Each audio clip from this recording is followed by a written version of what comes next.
Seigneur, merci parce que oui, nous voulons te faire confiance. Seigneur, en toute situation, tu es le roi des rois. Seigneur, tu es celui qui est puissant. Seigneur, il n'y a aucun élément, Seigneur, sur cette terre, aucune créature, Seigneur, que ce soit dans les cieux ou que ce soit ici. Seigneur, toi, tu es au-dessus de toutes choses. Tu es le Dieu puissant. Et Seigneur, merci. Merci pour ce moment, ô roi. Bonjour à tous, ceux que je n'ai pas vus. Bonjour à vous, derrière vos écrans. Merci à la louange. Moment. Mais on va continuer de louer Dieu au travers de la parole. Et pour tout vous dire, à l'intérieur de moi, ça boue, c'est un chamboule-tout. Et ce matin, en fait, je veux juste continuer ce qui a été dit depuis dimanche dernier, depuis jeudi.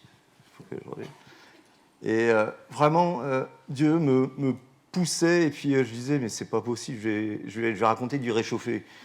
Mais et moi, ça me perturbe énormément. J'ai un peu de mal avec ça. Mais j'obéis à Dieu. C'est ce qu'il faut faire, je pense.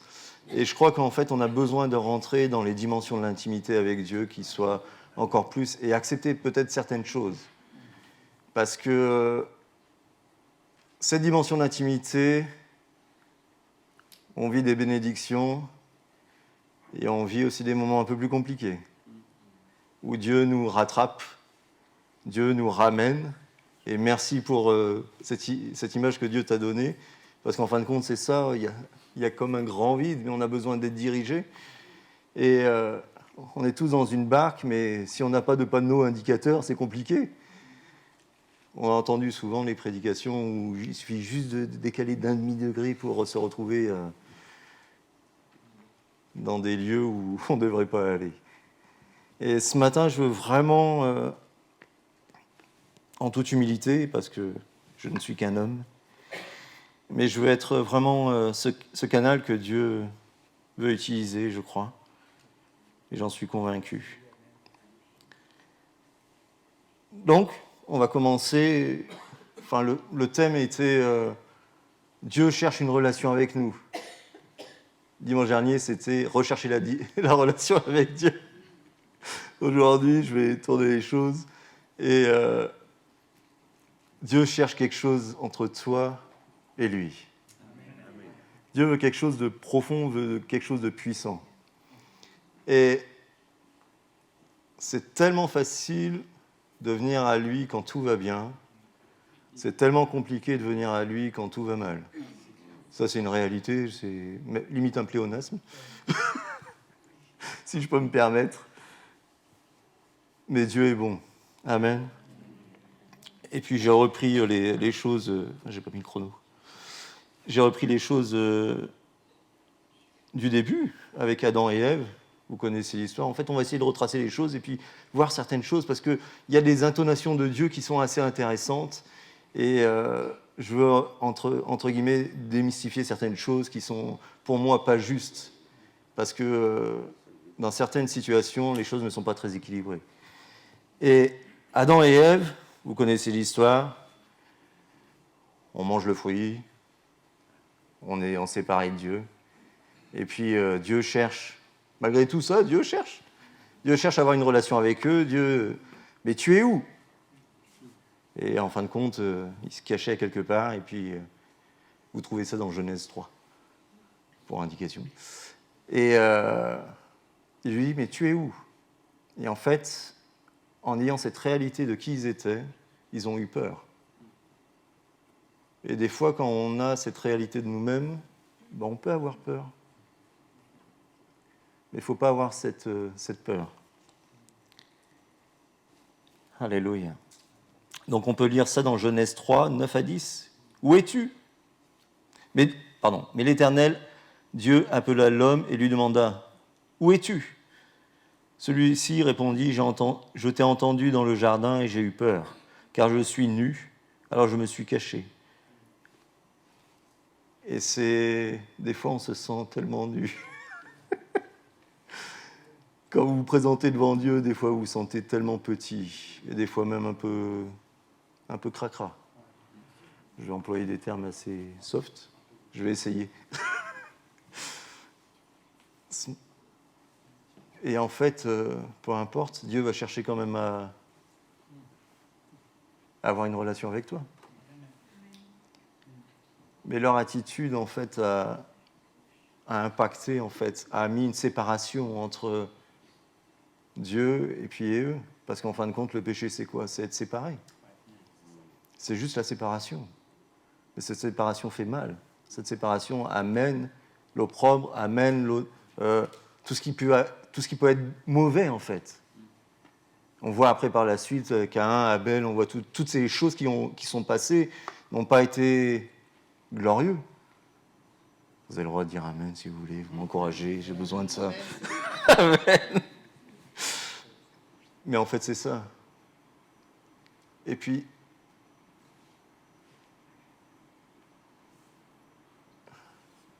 Dieu cherchera toujours à te parler, à me parler. Même si j'ai chuté, même si j'ai fait quelque chose de mal, Dieu voudra toujours me parler. Et ça, il faut être conscient de ça. C'est qu'il n'est jamais trop loin, mais il peut encore un peu plus se rapprocher. C'est souvent nous qui mettons des barrières à cette relation. Et il veut que ça. Il veut que simplement que tu sois au contact constamment avec lui. Amen. L'acte que Adam et Ève ont posé est une séparation dans le relationnel avec Dieu. Dieu a cherché, comme je vous ai dit, sans cesse à avoir cette relation, et en fait, on le voit avec les différents patriarches, Abraham, Jacob, Joseph, et ainsi de suite. Mais ce qui est intéressant, c'est qu'il y a eu une relation personnelle, et non... C'était comme s'ils étaient des personnes qui communiquaient après ce que Dieu avait dit.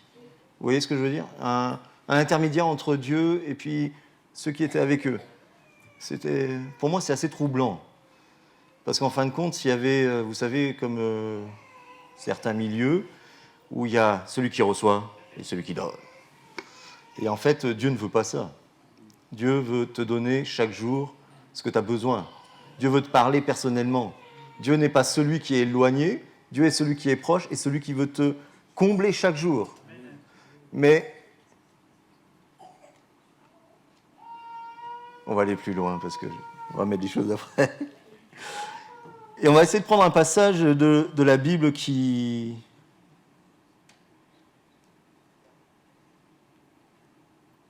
Excusez-moi, je reprends mes notes. Amen. Passer un passage de la Bible où, vous savez, le peuple il sort d'Égypte. Et en Exode 20, dans le titre de la Bible du semeur, c'est marqué « Moïse, intermédiaire entre Dieu et le peuple ». Et il est dit « Tout le peuple entendait le tonnerre, le son du corps, et voyait les éclairs et la fumée qui enveloppait la montagne.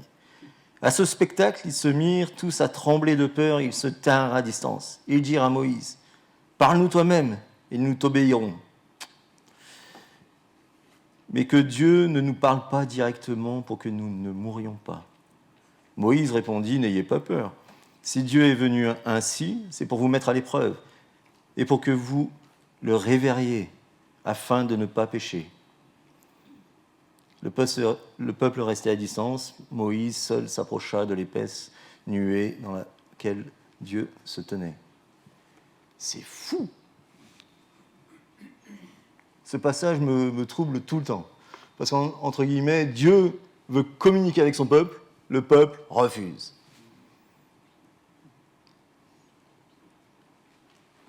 J'ai vécu ça. C'est vrai que Dieu vient avec les éclairs, avec le tonnerre, avec tout ce qu'il y a de plus, entre guillemets, effrayant pour nous. Est-ce que c'était pour simplement dire au peuple... en fin de compte, non, je veux que Moïse vienne. Non.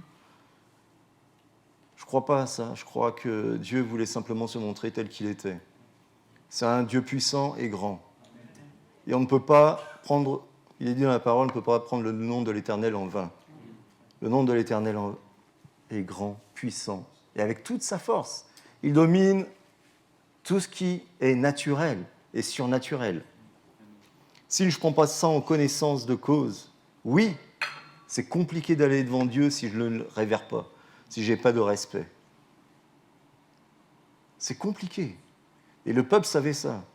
Le peuple savait qu'en fait, il n'était pas un peuple très très gentil. On le voit dans l'histoire.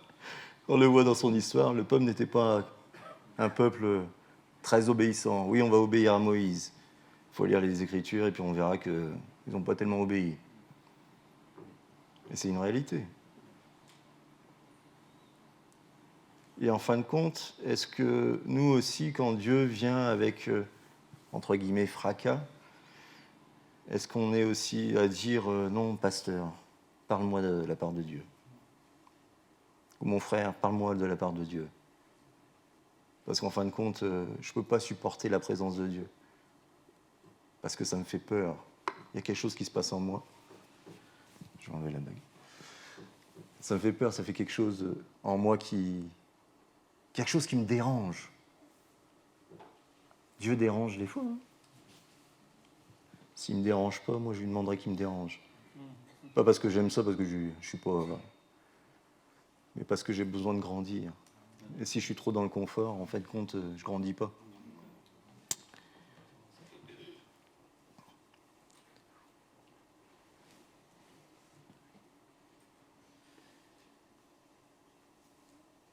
Du coup, avec ma compréhension petite que j'ai de Dieu, parce que Dieu est immense, Dieu est grand, j'ai du mal à saisir que Dieu ait fait ça juste pour faire peur à son peuple.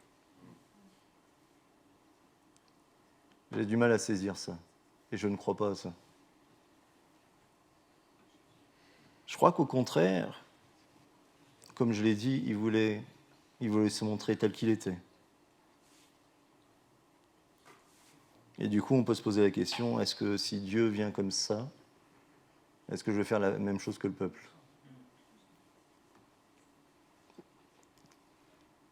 Et c'est une bonne question à se poser. Si Dieu vient maintenant, là, et qui fait trembler le bâtiment, qui amène la nuée, qui amène toutes ces choses-là, est-ce que je vais faire comme le peuple, ou est-ce que je vais dire, oui, voilà, Seigneur, je suis là. Vous savez, je crois qu'il y a certaines situations dans nos vies, et en fait, on croit que l'ennemi vient et qui ébranle tout, et puis qui casse tout, puis qui... C'est comme ça, quoi. Et en fait, on croit que c'est l'ennemi, mais en fait, c'est Dieu qui veut juste, des fois, un peu nous secouer. Vous savez, on a besoin d'être secoué. Combien de fois on crie oh, arrière de moi, Satan, arrière de moi, toutes ces choses. Mais en fait, tu dis ça à Dieu. C'est pas toutes les situations. Hein. Je dis pas que c'est tout le temps comme ça.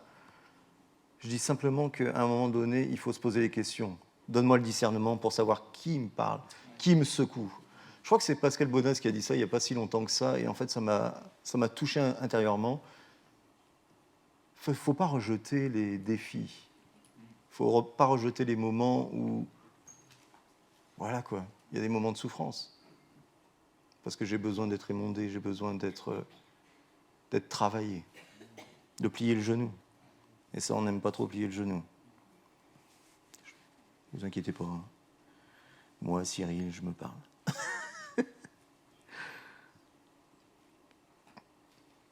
Amen. Et de cette situation aussi est parlé dans le livre des Hébreux au chapitre 12. Il nous parle de ce moment où le peuple a refusé à cause de la peur, comme au verset 29, car c'est un Dieu qui consume. C'est un Dieu qui est sans partage. Je parle ici à des personnes qui connaissent, qui ont accepté Dieu. Je veux parler aussi aux personnes qui ne connaissent pas encore Dieu. Dieu est un Dieu d'amour. Il ne fait rien sans qu'il n'y ait pas une marque d'amour dans ça. Je veux mettre vraiment des bémols. Enfin, des bémols. Non, c'est pas juste. Tout ce qui est fait par amour. Parce que Dieu ne veut pas que tu te perdes. Dieu veut simplement ramener les choses, ramener que tu sois dans la bonne barque, que tu sois dans le bon itinéraire, que tu ailles vraiment à l'endroit où tu dois aller. Que le plan de Dieu pour toi est un plan de gloire, d'amour, de paix. Si tu prends ces choses-là en considération, tout ce qui peut se passer, et comme ce chant qui dit, c'est rien. Ça fait mal sur le coup, mais c'est rien. C'est douloureux sur le coup, mais c'est rien. Parce que le plan de Dieu est bien plus grand que ce qu'on peut vivre maintenant. Si on croit que la Bible est vraie, la Bible dit que tout ce qui concourt, Pasteur a dit la suite, c'est pour notre bien.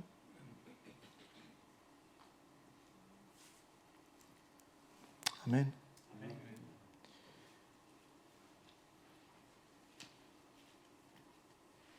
Et puis un événement aussi super. Donc Dieu parle d'une manière forte, d'une manière impressionnante, mais Dieu parle aussi d'une manière douce. Et on va prendre aussi l'exemple d'Élie dans la grotte, où là les choses sont très claires. Amen. Et ça, on peut le lire, il faut que je retrouve mes notes, dans 1 Roi 19, 11 à 13. Donc, après la sortie d'Égypte, Dieu était dans le tonnerre, Dieu était dans la nuée, Dieu était dans tout ça. Et quand on lit Élie... Ah mince, je ne l'ai pas mis. Pardon. Je vais essayer de le retrouver. Donc j'ai dit nombre. 1 roi, pardon. Merci. 1 roi 19. Excusez-moi, 19, 11 à 13. Hop. L'Éternel dit, sors et tiens-toi sur la montagne devant l'Éternel. Et voici que l'Éternel passa devant lui, soufflait un vent si violent qu'il fendait les montagnes et fracassait les rochers. Mais l'Éternel n'était pas dans l'ouragan. Après l'ouragan, il y eut un tremblement de terre, mais l'Éternel n'était pas dans ce tremblement de terre. Après cela, il y eut un feu. L'Éternel n'était pas dans ce feu. Enfin, après le feu, ce fut un bruissement doux et léger. La montagne d'Horeb, c'est le Sinaï. Et c'est fou comme Dieu utilise les mêmes choses, mais il n'était pas dans ça. En fait, il dit, entre guillemets, je vais paraphraser les choses, je peux être dans toutes ces choses-là, mais aujourd'hui, je suis dans ce bruissement léger et doux. Et je crois qu'en fin de compte, suivant la situation où tu es, Dieu te parle tantôt d'une manière, tantôt d'une autre. Et c'est ça qui est exceptionnel avec Dieu. C'est qu'il ne faut pas enfermer Dieu dans ce bruissement doux et léger. Il ne faut pas enfermer Dieu dans cette... Vous savez, on entend des fois tout le temps, oui, Dieu est dans ce doux vent léger.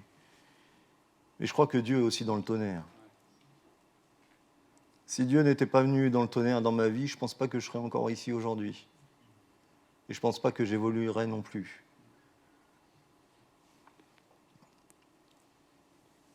Dieu se révèle de tellement façons différentes. Et quand je viens avec cette relation avec Dieu, Dieu se révèle dans toutes ces façons. Alors, j'ai une question. Pourquoi je viens devant Dieu ? Ma question est personnelle, répondez dans votre cœur, je n'ai pas besoin de réponse. Pourquoi je viens devant Dieu ? Pourquoi je vais le voir ? Est-ce que je sais simplement parce que c'est un Dieu de bénédiction ? Ou est-ce que je veux la totalité de ce qu'est Dieu ? Je vous ai dit, j'ai une compréhension très limitée de qui est Dieu. Et je crois qu'on a tous une compréhension très limitée. Mais si je viens juste pour les bénédictions, je serai le plus déçu du monde. Même s'il est un Dieu de bénédiction, même si c'est un Dieu rempli de plein de choses pour nous. Et si je viens juste pour ça, je serai très déçu. Et en moi va créer la frustration, en moi va créer peut-être une amertume, peut-être quelque chose de... Vous savez, quand qu'on vient juste pour... Ouais. Non, je ne crois pas à ça. Je crois qu'on doit venir pour qui il est. Et c'est un Dieu aussi qui parle, qui nous secoue un peu.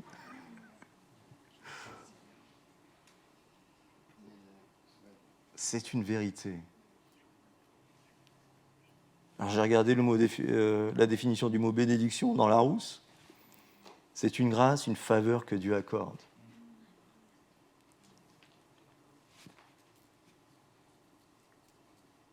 Mais c'est lui qui accorde. Et souvent on confond entre Dieu, bénédiction, et le Dieu qui dispense la bénédiction. Vous saisissez ? Pardon. Et c'est tellement important de venir pour qui il est. C'est tellement important de venir pour simplement être là et puis accepter sa direction. Accepter d'être des fois bousculé. Accepter des fois de venir être émondé. Vous savez, pour qu'un fruit soit en bonne santé, il faut le tailler. Pour qu'un arbre, soit en bonne santé, il faut le tailler. Pour qu'un arbre porte beaucoup de fruits, il faut le tailler. Et la taille ne fait pas du bien à l'arbre. L'arbre, c'est nous. On doit porter beaucoup de fruits. Et pour que nous puissions porter autant de fruits que Dieu veut, il faut être taillé. Il faut que les choses puissent partir au fur et à mesure. Qu'est-ce qu'il y a besoin encore dans ta vie à être taillé ? Qu'est-ce qu'il y a besoin encore pour que tu puisses porter du fruit ? Nous sommes tous appelés à porter du fruit. Mais qu'est-ce qui m'empêche ? Est-ce qu'il y a encore des bois morts encore dans ma vie qui ont besoin d'être enlevés ? Une fois, j'avais prêché ici, je disais que la plante essaye toujours de faire revivre le bois mort. Et elle s'épuise à ça. Le bois mort épuise la plante. Mais Dieu veut parler. Dieu veut te dire que tu dois dégager ça. Et souvent, ces choses-là, nous, on ne veut pas. Et c'est ça qui est douloureux. C'est que Dieu nous met devant ce qui est sale, ce qui est mauvais. Excusez-moi d'être aussi... Pourtant, c'est la fête de Noël. Pardon. Mais on a besoin aussi de revenir à ce qui est les réalités aussi. Amen. Une relation d'amour et une relation qui accepte que Dieu se montre d'une manière un peu plus dans le tonnerre. Non pour casser, mais pour redresser, pour que nous puissions arriver au but. Amen. Et après, j'ai pris aussi l'exemple de Jésus, parce que Jésus, il faut qu'on apprend à l'école biblique que les messages soient christocentrés. Donc il faut que ça soit d'actualité. Jésus, quand il parle à Pierre, « Arrière de moi Satan », dans Matthieu 16, 23, je ne pense pas qu'il disait ça d'une manière très douce. Et quand vous prenez en fait les anciennes versions de la Bible, vous voyez que Jésus n'était pas si doux que ça de temps en temps. Avec les pharisiens, avec ceux qui étaient en opposition à lui. De même, quand il est dans le jardin de Gethsémané,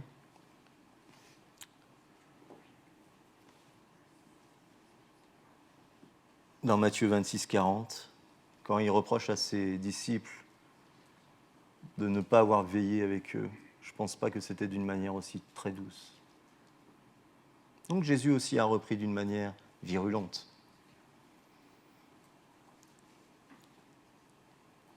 Par contre, quand il parle à la femme adultère, dans Jean 8, 11, quand il parle à la femme à la perte de sang, dans Marc 5, 34, on peut sentir l'intonation un peu plus douce, un peu plus. À Zachée aussi. Quand il parle à Zachée, je vais manger avec toi. Je viens chez toi. Je viens pas chez toi simplement pour... je viens là pour, avec tout ce que je suis.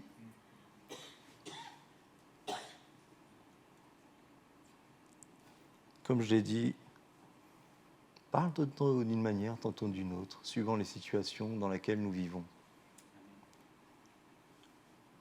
Il n'y a rien de pire que des personnes qui sont apathiques, qui sont un peu mous, qui sont endormis. On a besoin d'être secoué. Celui qui s'endort, en fait, ne porte pas de fruits.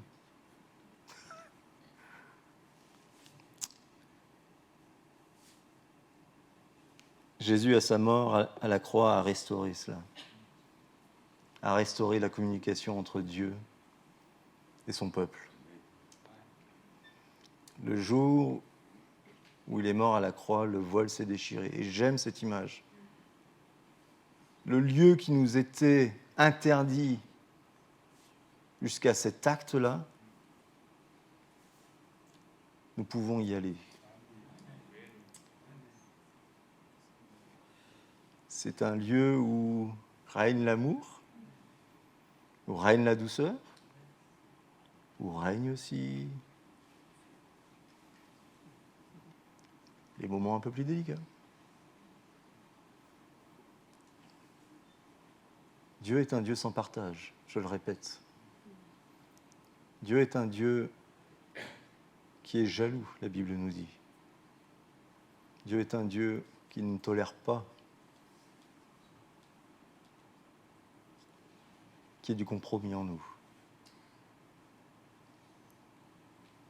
Et tant qu'on a peur de cela, tant qu'on a peur de s'approcher de lui, à cause de notre situation, c'est compliqué. Mais Dieu est un Dieu d'amour. Il ne veut pas que nous restions dans cette situation. Amen. Je vais bientôt finir, mais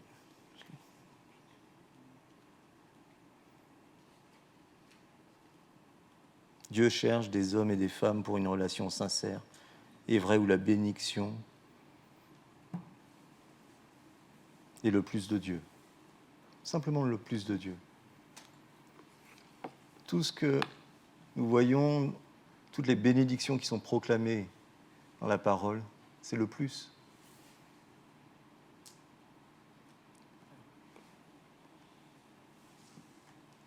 Et je crois qu'on a besoin, vous savez, cette relation avec Dieu est une relation qui doit être sincère, qui doit être vraie, qui ne doit pas être simplement superficielle et simplement dirigée par ce que lui peut nous donner.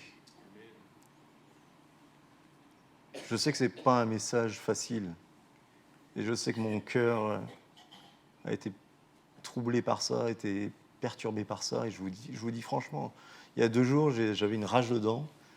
Je n'ai pas soigné, hein, vous inquiétez pas. Enfin, j'aurais dû soigner, mais bon, mon pasteur me connaît. Et j'étais à 2 doigts d'appeler Mathias et lui dire non, dimanche, je peux pas. Parce que j'ai mal. Là, j'ai plus mal. Parce que je crois qu'on est obligé de faire des efforts. La Bible dit, si on fait le premier pas, lui, il en fait 1000 pour nous. À un moment donné, il faut plier le genou. Il ne faut pas avoir peur de ce que la Bible ou ce que Dieu met devant le miroir. Il ne faut pas avoir peur de ça. Il faut juste simplement être là et dire, oui, Seigneur, j'accepte que tu me cries dessus de temps en temps. J'accepte que tu me bouscules un peu de temps en temps. J'accepte que ton amour, parce que tout ça, c'est pour nous diriger vers le meilleur endroit possible.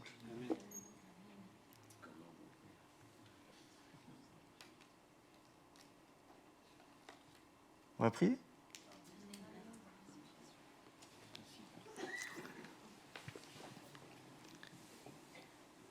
Alléluia, Jésus.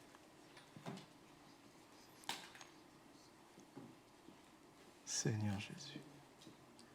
Seigneur, merci de ce que... Seigneur, ta parole dit que nous sommes tes enfants. Et ce que, Seigneur, ton esprit nous révèle cela, Seigneur, au plus profond de nous. Et Seigneur, comme des enfants, nous avons besoin d'être ramenés à toi. Seigneur, nous avons besoin simplement d'être foi, Seigneur, d'être recadrés. Et Seigneur, ce matin, moi personnellement, je veux te dire merci pour cela.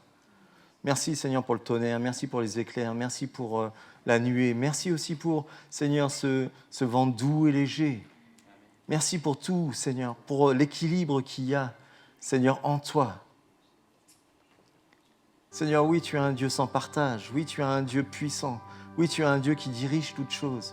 Seigneur, nous ne voulons pas être, Seigneur, comme ce peuple, Seigneur, qui a eu peur, Seigneur, mais nous voulons être ce peuple, Seigneur, qui te dit oui, merci. Merci parce que nous sommes conscients, Seigneur, que tu es un Dieu majestueux et grand. Et Seigneur, merci pour cette relation, Seigneur, que tu as rétablie. Seigneur, nous ne voulons pas être éloignés de cette relation, mais nous voulons rentrer pleinement, Seigneur, dans cette relation avec toi. Tu es un Dieu équilibré, Seigneur, et Seigneur, nous voulons être aussi équilibrés en toi. Seigneur, pardon pour toutes les fois où nous avons cherché la bénédiction avant, Seigneur, de te chercher, toi. Pardon pour toutes les fois, Seigneur, nous sommes venus, Seigneur, devant toi. Seigneur, nous sommes venus, Seigneur, au culte avec cette attente, Seigneur, d'être bénis, Seigneur, par toi. C'est pas mauvais, mais Seigneur, nous devons, Seigneur, te chercher, Seigneur, avant tout. Seigneur, je désire, Seigneur, encore plus cette dimension, Seigneur, où, Seigneur, oui, tu es la bénédiction, toutes ces choses sont le plus, Seigneur, oh Dieu. Je veux m'attendre à toi. Je veux être, Seigneur, comme Paul qui a couru, Seigneur. Qui a couru, qui a atteint. Seigneur, ce matin, Seigneur, tu travailles les cœurs, travailles les vies. Je veux simplement, Seigneur, te dire merci. Amen. Je voudrais qu'on puisse rester dans cet esprit de prière.